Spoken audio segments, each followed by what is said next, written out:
The moment I lifted my son's mattress and found $250,000 stacked underneath, I knew his death wasn't fate, it was a setup. The flash drives beside it held names, proof, danger. And as I opened the first file, I understood one thing: someone wanted me destroyed next. Before I reveal what really happened, hit subscribe and drop your location in the comments. It helps this story reach more hearts. My name is Harland Reese, 52 years old, born and raised in Coldwater, Montana, a town most people miss on the map because there's nothing there except cattle, dust, and folks who mind their business. For 19 years, I worked as a shift supervisor at North Elm Freight Depot, the kind of job where your boots wear out before your paycheck does. It wasn't glamorous, but it was honest work, and I'd always been proud of that. My son, Evan, was the best part of my entire life. He was 24 when he died. He had just started a job as a dispatcher at Silverline Transport, a mid-sized trucking company that ran routes across the Canadian border. Evan was the kind of kid who checked in every Sunday night even after moving out. He still asked me which oil filter to buy, still brought his laundry home on holidays, still laughed at my terrible jokes even when they weren't funny. His mother, Tessa, used to be my everything.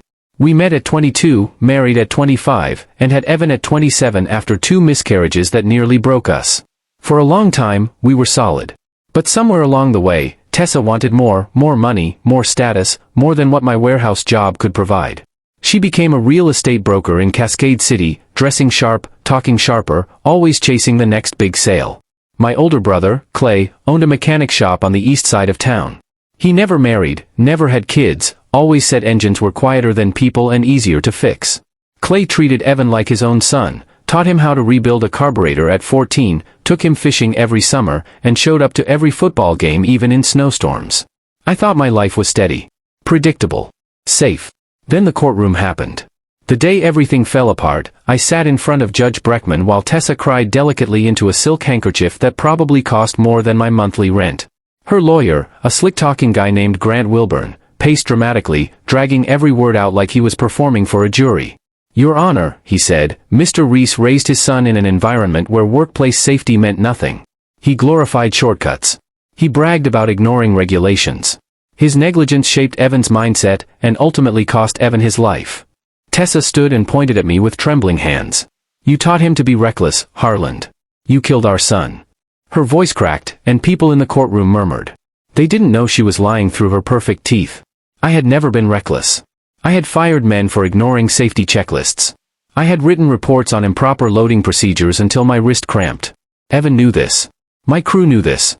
But Tessa had brought witnesses. 3 of my former coworkers, who later I'd learn had been bribed, testified they'd heard me say things I never said, seen me cut corners I never would. Then the judge dropped the hammer. The court finds in favor of the plaintiff. Ms. Tessa Reese is awarded the full life insurance payout of $850,000, as well as all marital property. The words punched the air out of my lungs. I lost our home. I lost my savings. I lost the little dignity I had left. But the worst part wasn't the money. It was the newspaper headline the next morning. "Father's negligence contributes to son's death." Every place I went, grocery store, gas station, diner, I felt eyes on me. Whispering. Judging. People avoided me like I was contagious. For 3 months, I lived in a cramped rental behind Clay's shop. I barely slept. Barely ate. Barely existed. The guilt drowned me, because even though I knew I hadn't caused Evan's death, the idea that he died lonely, scared, and crushed under a container haunted my every breath. Then came the phone call. "Mr. Reese," the voice said, "this is Liam Porter, manager of the Elkwood Apartments. Evan's lease has 2 months left. We need to know what to do with his belongings." Tessa hadn't bothered. She was too busy flaunting her new lifestyle. Clay told me she'd already bought a Lexus and was renting a townhome overlooking Crystal Lake. I swallowed hard. "I'll take over the lease," I said. "I'll move in today." Clay helped me pack. He looked at me as we loaded boxes into his truck. "You sure about this, Har?" he asked. "Living in Evan's place, that's heavy." "It's all I have left," I said. "I need to be close to him." Walking into my son's apartment was like stepping into his life frozen in time. His jacket still hung by the door. His muddy work boots sat beside the shoe rack. A mug with cold coffee residue sat in the sink. The calendar on the wall still had "Breakfast with Dad" on every Sunday. For 2 days, I sat on his sofa and just breathed him in. His cinnamon candles. His cologne. His laundry detergent. On the 3rd day, I forced myself to start packing his room. That was when I lifted the mattress. And saw it. A metal lockbox shoved against the far corner of the frame. Dust-covered. Heavy. Sealed with a combination lock. I tried birthdays. Nothing. His old address. Nothing. His favorite numbers. Nothing. Then I remembered the day he learned to ride his first bike, July 13, 2007, and the way he'd sprinted toward me shouting, "Dad, did you see?" The code was 071307. Click. The lid opened. Inside were stacks of $100 bills. Crisp. Band-wrapped. New. $250,000. My throat dried. My pulse hammered. My hands trembled. Then I saw the 6 flash drives beneath the cash. And under those, a white envelope with Dad written on it. I opened it with shaking fingers. "Dad, if you're reading this, I'm gone." And right there, in that first line, my world stopped breathing. "Dad, if you're reading this, I'm gone." Those words hit me harder than any courtroom verdict ever could. I sat on the floor of Evan's room, the letter trembling in my hands as I forced myself to keep reading. They'll probably make it look like an accident. The money is from them. I took it as insurance. The flash drives have everything. Start with the oldest one. Use the money to clear your name, because I know they'll blame you somehow. I pressed the paper to my forehead. My son had known he was going to die. He'd known they were coming for him. And instead of running, he stayed, because he thought he could protect me. Because he believed in justice more than he feared death. My vision blurred with tears I didn't remember letting out. I wiped my face, grabbed the laptop from the kitchen counter, and came back to the bedroom. My hands shook so badly I almost dropped the first flash drive. It was labeled 3 months earlier. The moment I plugged it in, a folder opened. Videos. Audio. Documents. SPREADSHEETS. I clicked the first video. A truck dashboard camera. Timestamp, 3:14 a.m. A Silverline transport vehicle pulled into an abandoned warehouse on the outskirts of Mason Ridge. 3 unmarked vans waited inside.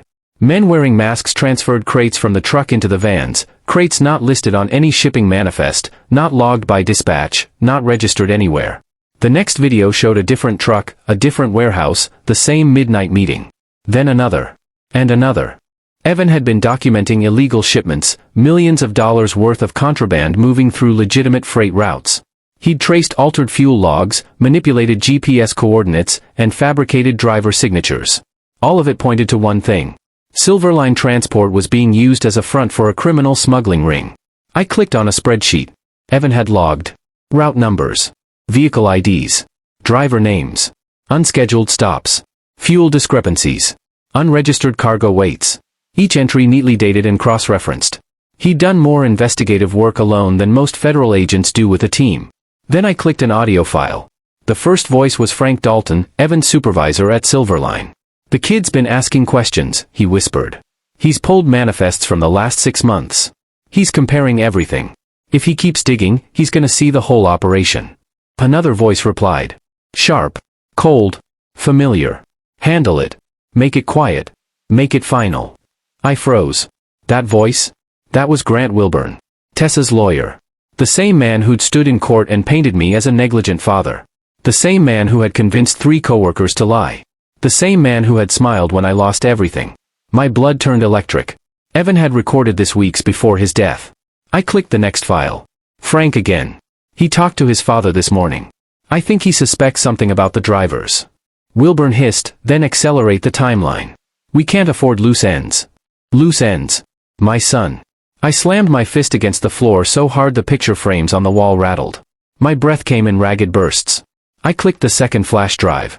More evidence, documents showing Silverline's payroll being used to launder money from off-book deliveries. Altered manifests with forged signatures. Payment records showing drivers receiving thousands for bonus hauls. The third drive contained files named Night Meeting Number 1. Night Meeting Number 2. Dalton and Wilburn Conversation. Silverline Ledger Codes. One recording made my stomach lurch. Dalton, "The container on dock 14, is it ready?" Wilburn, "Weak points are cut. One good jolt and it drops. He'll be underneath." Dalton, "And the father?" Wilburn, "We frame him. The wife is prepared. Witnesses are in place." The father. Me. The wife. Tessa. She wasn't just leaving me. She was helping destroy me. I opened the fourth drive. It contained video from inside the dispatch office. Evan must have hidden a tiny camera somewhere. Dalton, "Kid's too smart for his own good."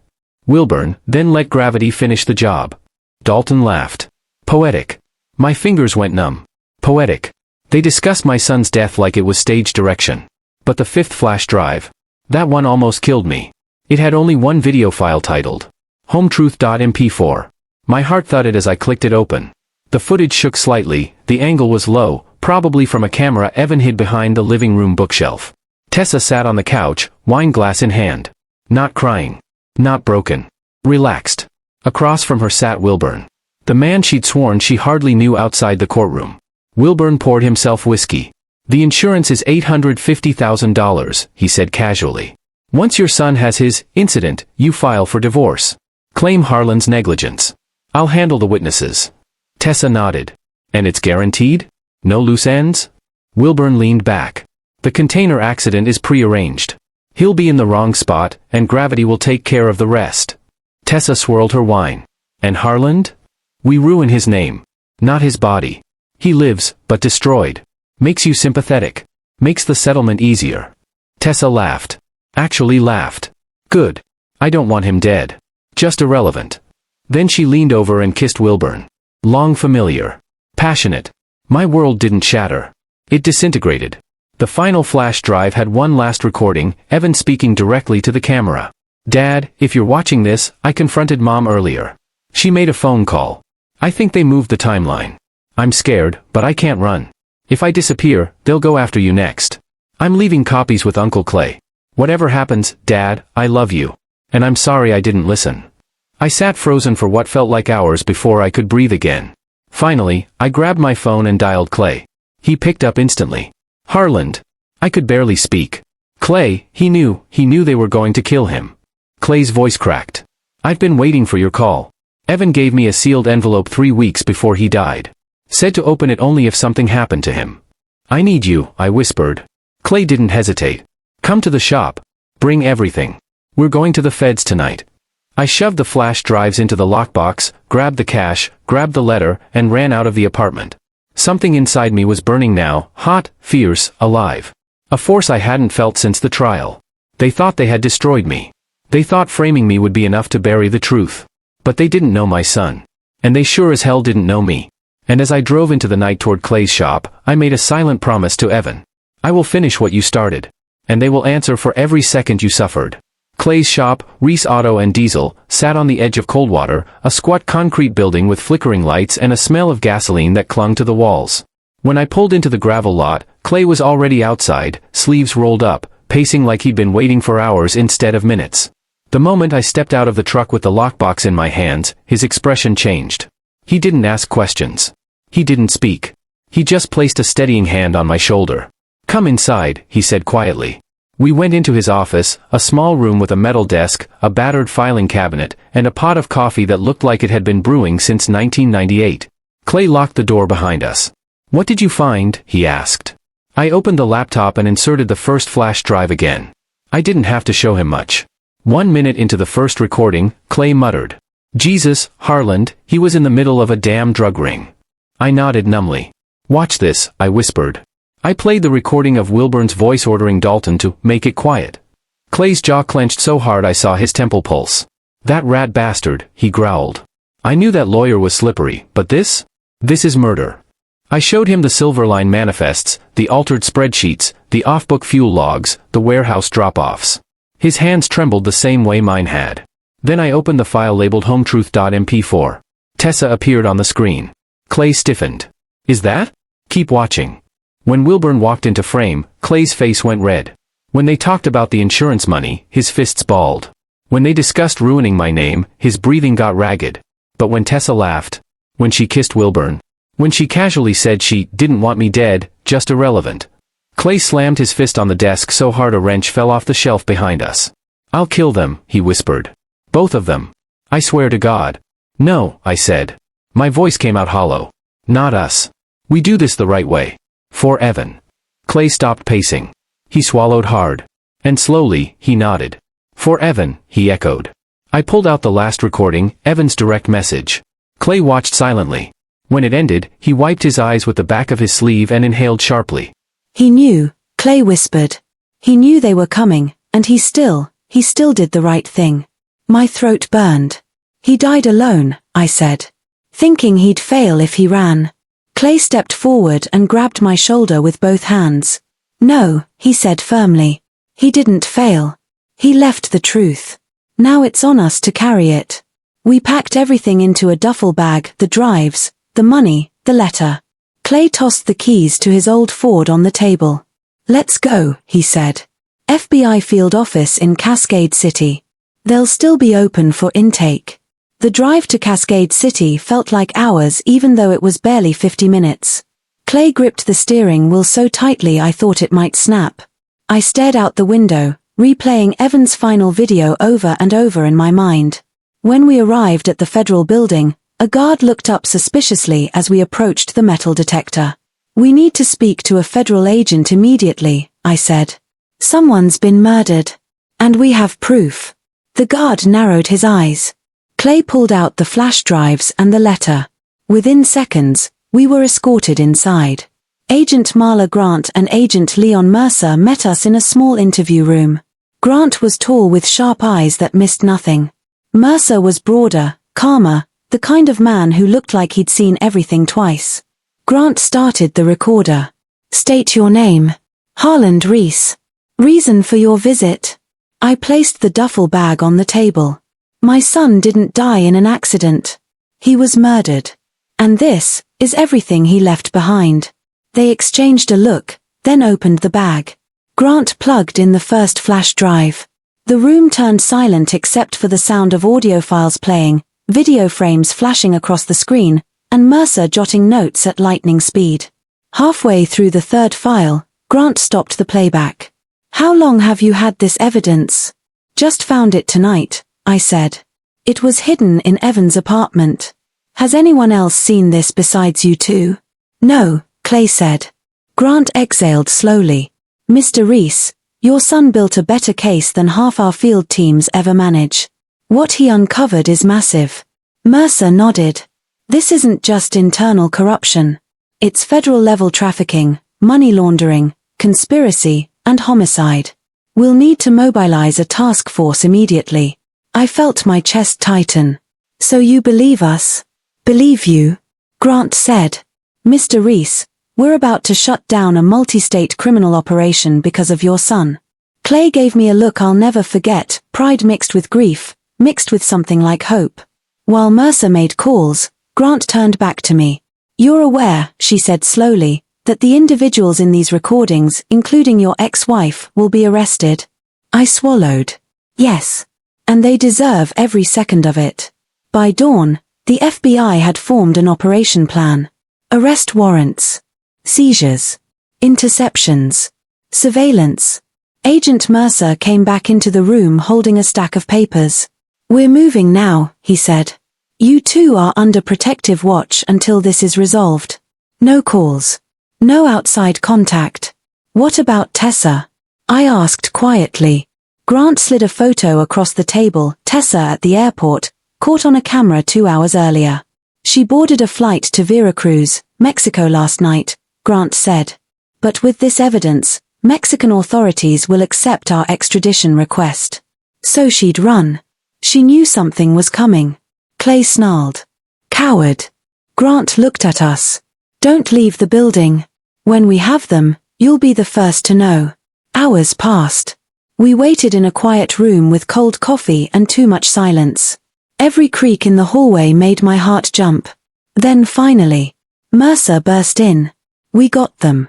Clay stood up so fast his chair toppled. Where? Dalton was arrested at his home. The Silver Line drivers are in custody. Wilburn was caught at the border with a fake passport. And Tessa, Mexican authorities picked her up during a spa appointment. I sat back slowly. My pulse thundered in my ears. They'll face charges, Grant said. All of them. And because of the level of conspiracy, your wrongful conviction will be overturned. Clay clapped my back. You hear that, huh? It's over. But it wasn't. Not yet. Because now came the truth. The trials. The public unraveling. The world learning that Evan died a hero. And I was going to watch every one of them fall. The trials didn't begin right away. For weeks, Clay and I lived under federal protection in a quiet government-owned apartment in Cascade City, 4 blank walls, a locked door, and agents who rotated every 8 hours. It wasn't comfortable, but after everything we'd seen, it felt like the first safe place I'd been in months. Every morning, Agent Grant updated us on the progress of the case. And every morning, the scope of the conspiracy widened. Silverline Transport wasn't just a trucking company with a corrupt supervisor. It was the central artery of a multi-state smuggling operation pushing millions of dollars worth of narcotics through Montana, Idaho, and Wyoming. The warehouse meetups Evan recorded were only a fraction of what had been happening for years.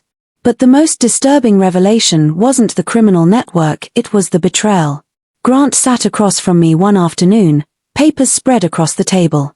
"Mr. Reese," she said, "we found evidence your ex-wife has been involved with Wilburn for at least 8 months before Evan's death." She handed me a folder. There were photos, hotel receipts, wire transfers, planning memos with Tessa's handwriting, emails with coded references to the solution and the payout. Clay cursed under his breath. I knew she changed, but this is evil. Grant nodded. Tessa helped coordinate the timeline.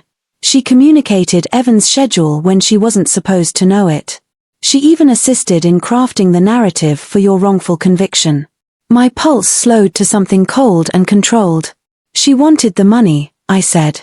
And the new life Wilburn promised, Grant added. He told her the only thing standing in the way was her family. My voice scraped out. Her family was her son. Grant's eyes softened. And she chose to erase him. I leaned back in my chair, staring at the ceiling. Clay put his hand on my shoulder, squeezing gently. Across from us, Mercer closed a file. "There's something else," he said. "Your co-workers, the ones who testified against you, they were each paid $50,000. A humorless laugh escaped me. Not even $100,000 to destroy a man's life. Mercer shook his head. "People will do a lot for cash. But they'll pay dearly for it."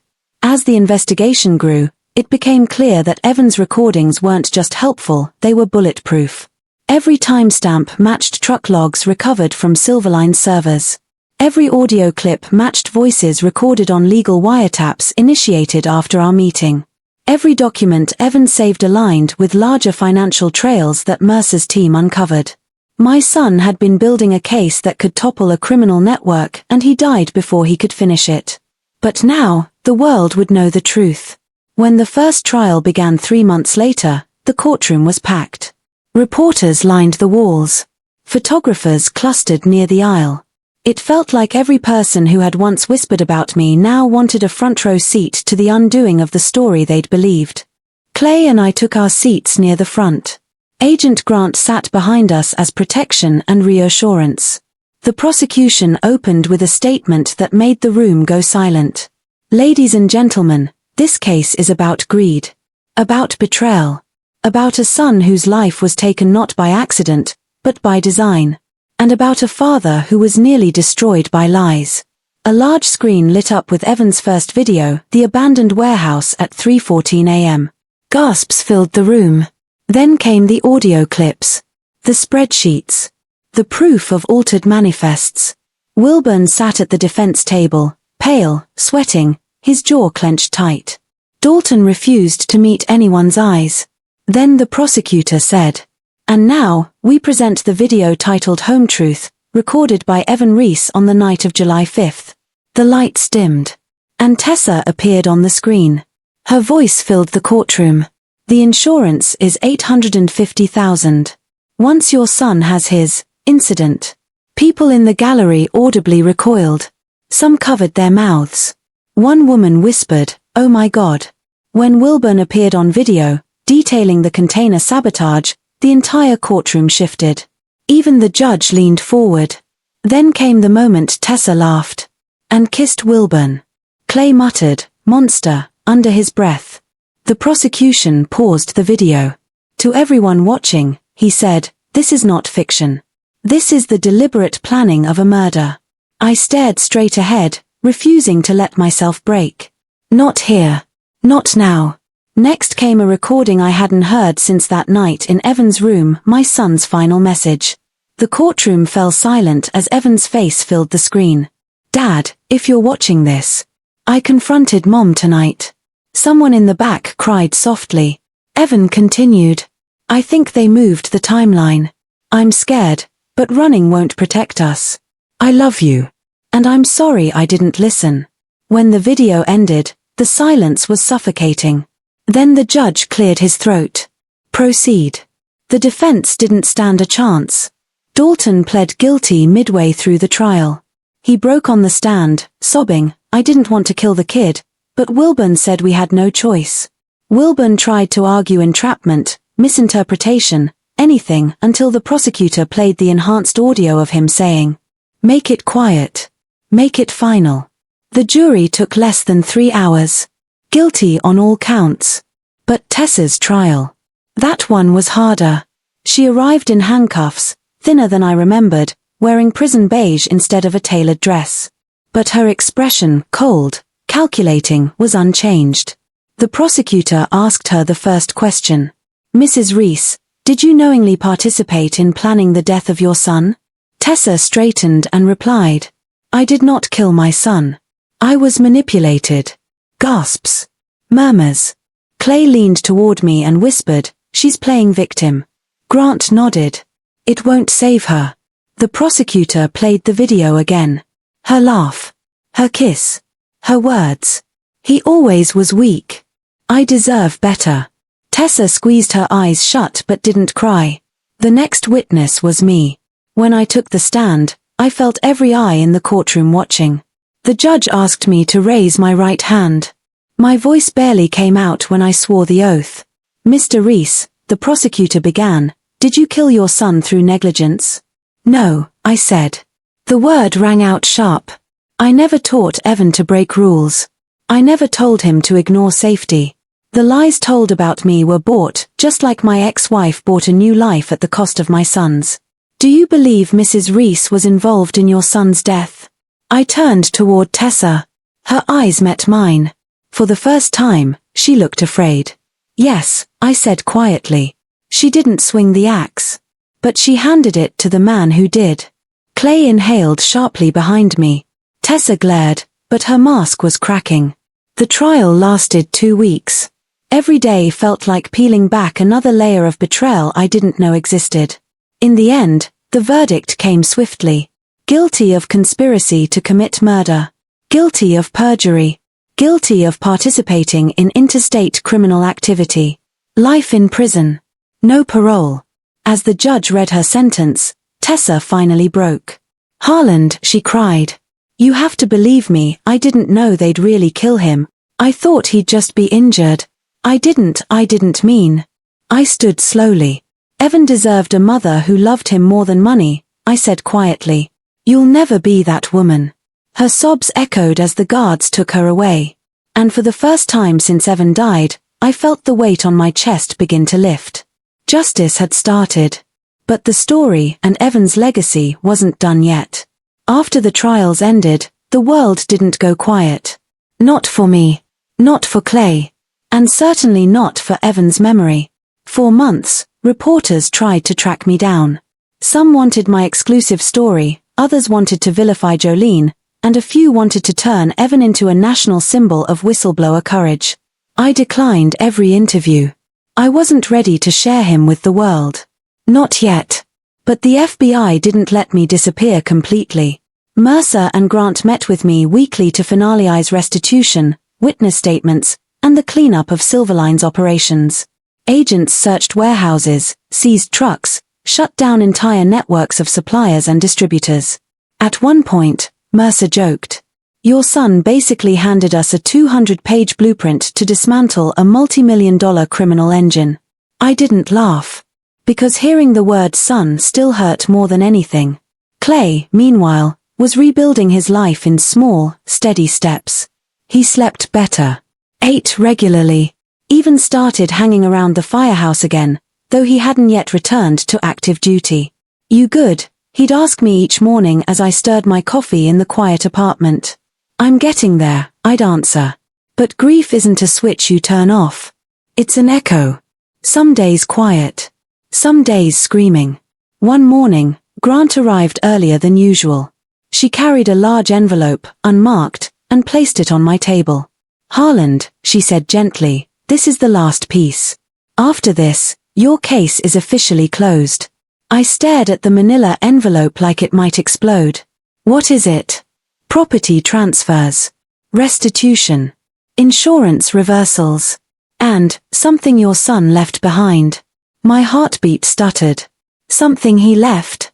She nodded. A secondary note. He placed it in his evidence file at the bureau as a safeguard. Clay sat next to me, leaning forward. Open it, he said quietly. I took a breath, slid my thumb under the flap, and pulled out a small folded page. Evan's handwriting was unmistakable, tight, neat, deliberate. Dad. If the FBI has given you this letter, then everything I feared happened. But I need you to know something. I wasn't brave because I wasn't scared. I was brave because I was scared and I still did what was right. Just like you taught me. Don't carry guilt that isn't yours. Carry me instead. E. The page blurred as I read it again and again. Clay wiped his eyes. Grant looked away to give me a moment. I folded the note carefully and placed it in my wallet. Beside the note were more documents, legal titles granting me ownership of my old home, financial compensation, and the reversal of every charge ever leveled against me. The judge issued a public statement clearing my name, formally declaring the earlier ruling fraudulent and void. The headline in the Cascade City Herald read, "Innocent. And a son's evidence proves it. But recognition doesn't heal a wound. It just keeps it from festering." 2 months after Tessa's sentencing, Clay and I drove back to Clearwater Memorial Cemetery. The wind was cold, bending the tall grass around Evan's stone. We set down 2 breakfasts from Ridgeway Diner, his favorite scrambled egg plates, still warm. Clay clapped my back. "Talk to him," he whispered before stepping aside. I kneeled in front of his grave. For a long time, I said nothing. Then, "Evan, your old man finally understands." The wind rustled, almost like a response. "You didn't hesitate to do the right thing. You didn't run, even when you were scared. And you didn't let them bury the truth." My voice cracked. "But I wish you'd run. I wish you'd chosen yourself instead of justice." The weight of that truth hit me hard. I'd always told Evan to be brave, to be honest, to be the man who stands firm. But heroes pay high prices. And sometimes they pay with everything. "I promise you," I said softly, "your fight isn't over. Not while I'm alive." Clay returned, placing a small wrench beside the headstone, Evan's first tool when he helped Clay battle that wildfire all those years ago. "For the kid who saved more than he knew," Clay whispered. "Rest easy, buddy." We stood there until the sun dipped low and the shadows stretched long across the grass. Life slowly rebuilt itself from the ashes. The settlement money wasn't just compensation, it was fuel. A chance to create something that mattered. Clay suggested it first. "You should start something in Evan's name. A program. A foundation. Something that helps people who get caught in the crossfire of corruption." I blinked. "You think people would care?"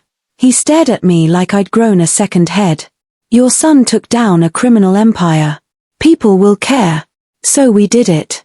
The Evan Reese Foundation for Workplace Integrity launched 6 months after the trials.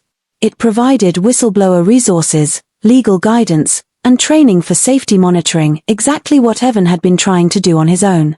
The first seminar was filled with truckers, warehouse workers, dispatchers, and family members who'd lost loved ones to workplace negligence. When I stepped on stage to speak, my hands trembled. But then I pictured Evan at that diner table, pushing eggs around, trying to tell me something wasn't right. And the words came naturally. "Courage doesn't live in big speeches or titles," I told the audience. "It lives in people like my son who saw a wrong and tried to make it right." I didn't cry during that speech. I cried afterward, backstage, when I saw Clay standing there grinning with pride like a brother I never knew I needed. But the moment I knew Evan's legacy would never fade came one rainy Sunday. A young woman approached me after a foundation workshop, early 20s, nervous, clutching her ID badge from Summit Freight and Logistics. "Mr. Reese," she said softly. "My name is Karen." I smiled. "Nice to meet you." I wanted to thank you." Your son's story, it gave me the courage to report something at my workplace. We had a supervisor stealing painkillers from medical shipments. I was scared to say anything. But then I attended your seminar. She swallowed, eyes shining. And I thought, if Evan could stand up against a whole ring of criminals, then I can stand up to one. My breath caught. Clay's hand tightened on my shoulder. Karen continued, your son saved people he never even met. And he saved me, too. She walked away, leaving me staring at the rain-streaked window. Evan had wanted to protect people. And even in death, he was still doing exactly that. Weeks later, I visited his grave again. Alone this time. The grass was greener than before. Flowers from strangers covered the base of the stone. I placed my palm on the granite. Son, I whispered, you didn't just clear my name. You gave my life purpose again. A calm breeze swept across the hill. And for the first time since the nightmare began, I felt something like peace settle into my bones. Not because justice had been served. Not because the guilty were locked away. Not because my reputation had been restored. But because Evan lived on, not in fear, not in silence, but in impact. In truth. In courage. In every life his bravery touched. I stood, looking out over the valley. My boy, I whispered, the world finally knows who you really were. A hero. And I, finally, wasn't standing in the shadow of grief anymore. I was standing in the light he left behind. Thanks for listening. If this story shocked you, hit subscribe and tell me what part stunned you the most.